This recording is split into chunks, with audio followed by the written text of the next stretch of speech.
I don't know if Gunvalkyrie is a well-designed game with challenges that are satisfying to overcome, or if it's a poorly designed game that I'm just glad to be done with when I complete one of the many chores it throws at me. Probably the latter.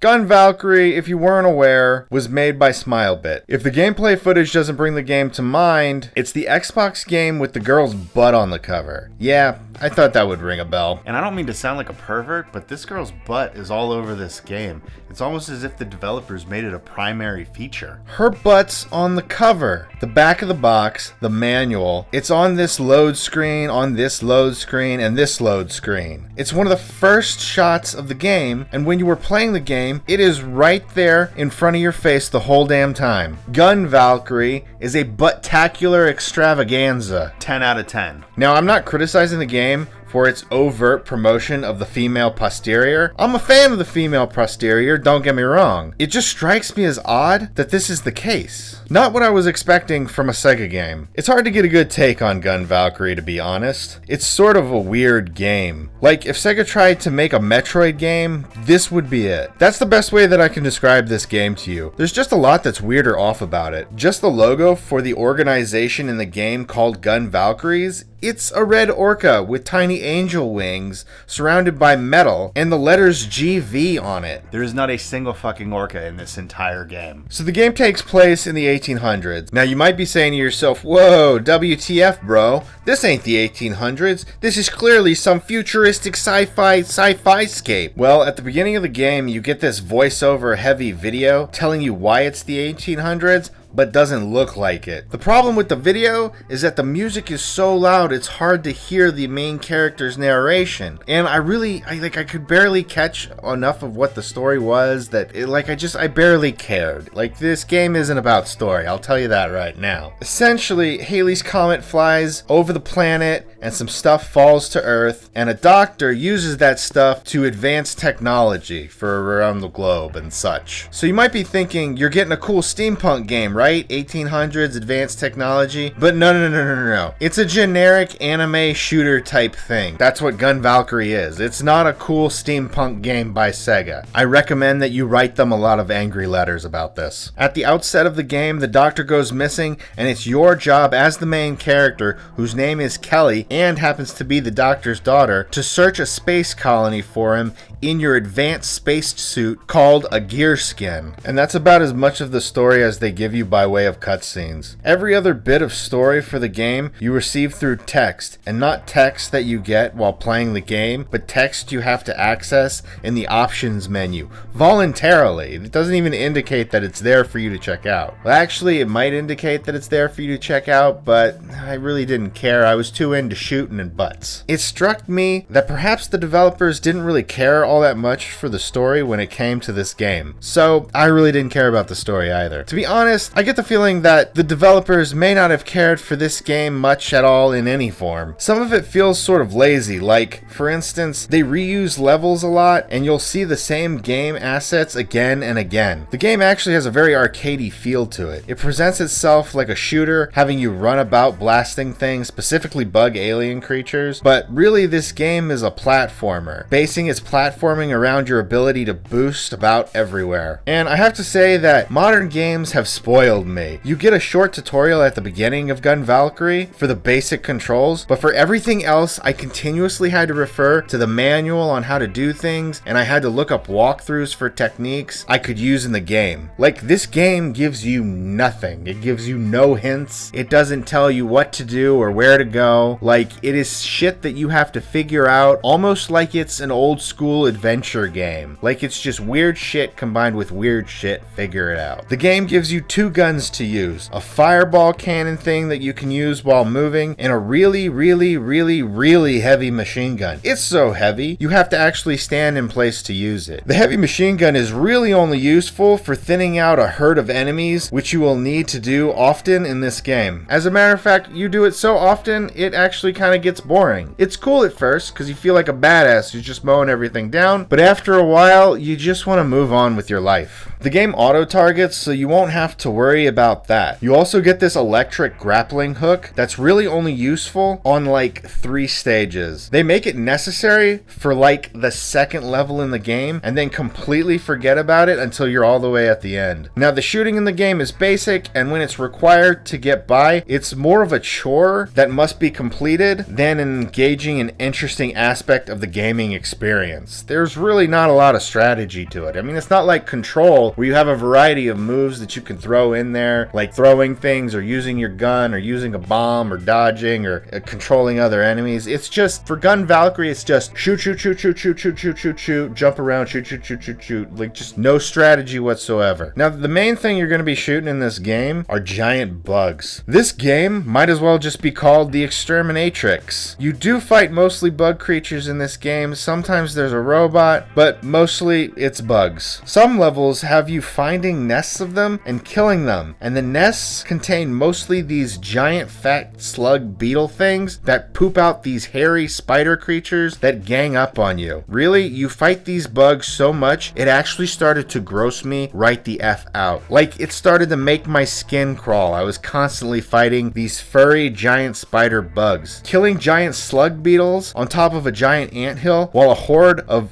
furry spider monsters swarm you, it really makes your skin crawl after like the 20th time trying to complete the level.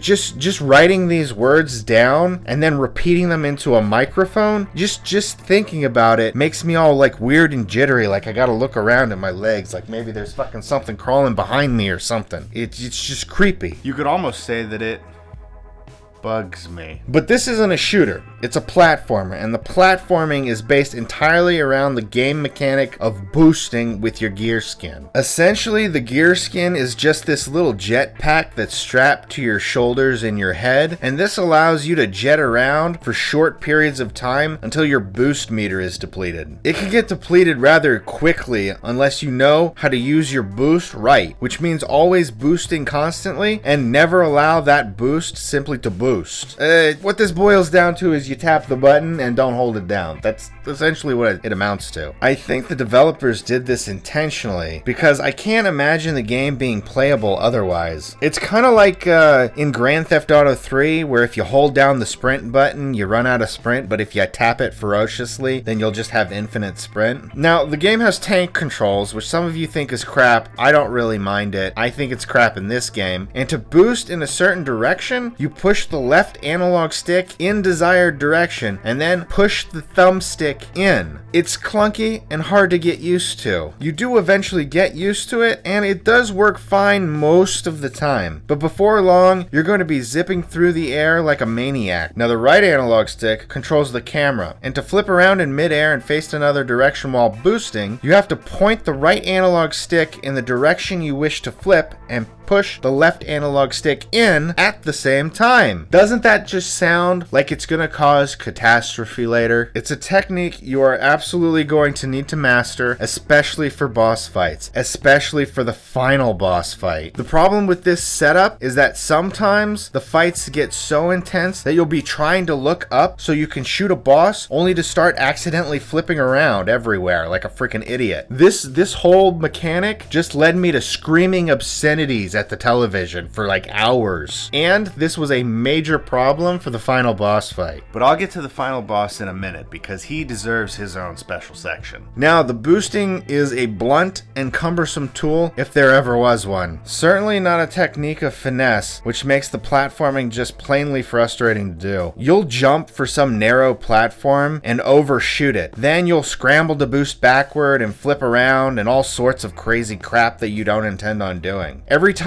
I made a jump in this game, I planned it out meticulously beforehand, and every time I jumped, my butt clenched up trying to stick the landing. It's intense, especially in some levels where missing a jump means starting all over again from the bottom and traversing a long series of hard-to-reach platforms. Sometimes I had to stop and pause the game to take a break from the intensity of it. And the levels are not self-explanatory by any measure. I had to look at walkthroughs and watch long plays throughout my time with Gunvalkyrie. Valkyrie. Level design just isn't great. It's just plainly not good. Now, there are some parts of the levels that you need to traverse to complete said level, but those areas aren't really indicated as places that you need to go. They just look like part of the background, or like part of the walls that prevent you from leaving the level. You know, like such as caves that blend into the environment in one level, and cliffs that don't look like you can walk on them in another level. It's so incredibly frustrating. It's like a migraine in game form. Now, there's a lot of platforms and walkways in the game that you need to traverse, but can't actually stand on or walk on without sliding off. I don't know if this was by design or a mistake, but it is frustrating. The objectives in the levels are really simple, which lends to the arcadey feel, and none of these objectives even really seem to center around the plot at all. Most are just reach the destination in this time limit, or kill X number of enemies, or go here and kill X number of enemies in the same time limit. Not very deep by any means. The levels, as I said, get reused a lot, and the assets also get reused a lot. You play this desert valley level 3 different times. You play the civilian base 3 different times. I hate the second 2 times you play this level, because it has you falling down these long tubes needing to kill things. It sucks.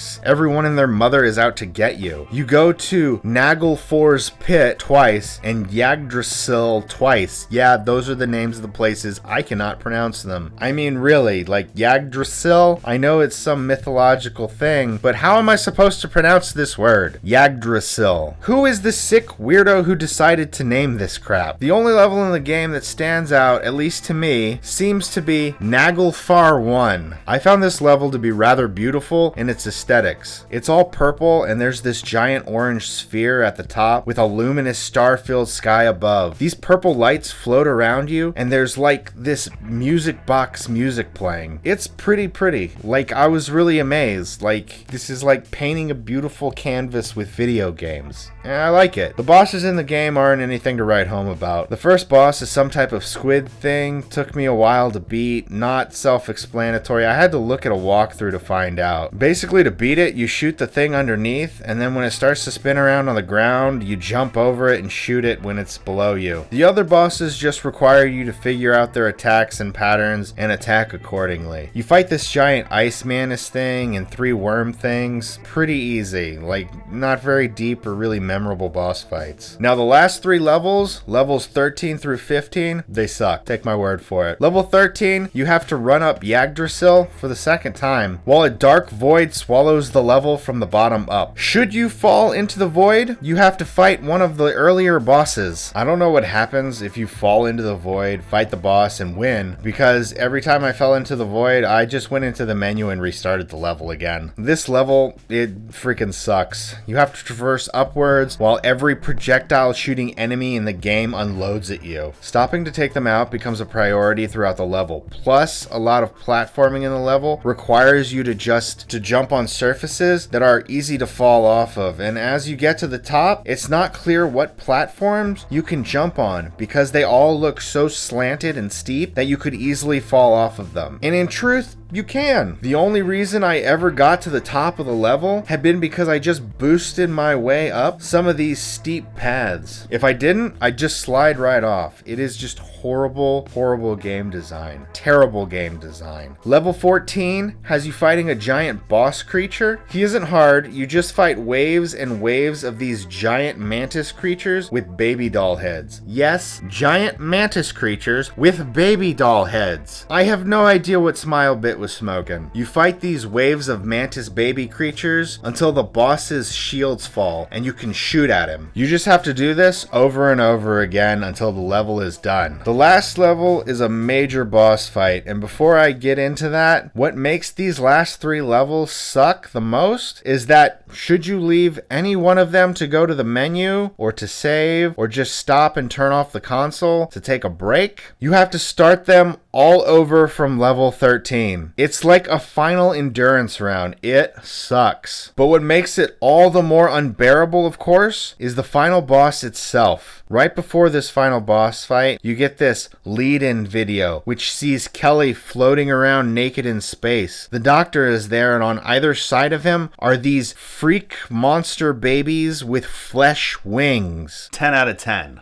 The final boss of Gunvalkyrie is like a giant Gunvalkyrie gear skinned up version of one of these babies called Invaldi. And this might be the hardest boss I've ever fought in a video game ever in my life. It literally took me 3 hours to beat this guy. So I got through the game pretty alright. I really didn't have to master any of the controls or techniques too much. I got by okay with the bare minimum. That's usually how I get through games. I don't upgrade or learn things unless I have to. Much like my life. But for this boss fight, I had to master everything. So what I didn't tell you about the game before was that there's this little blue bar off to the far left of the screen. This is like your special meter. This allows you to attack enemies with this napalm attack should you be standing on the ground. If you're in the air and you use this special attack, you turn into a weapon and ram into your enemy. Once this meter is depleted, you have to boost and flip around in some type of combo system pattern thing that I don't understand to replenish it. When I need to fill it up,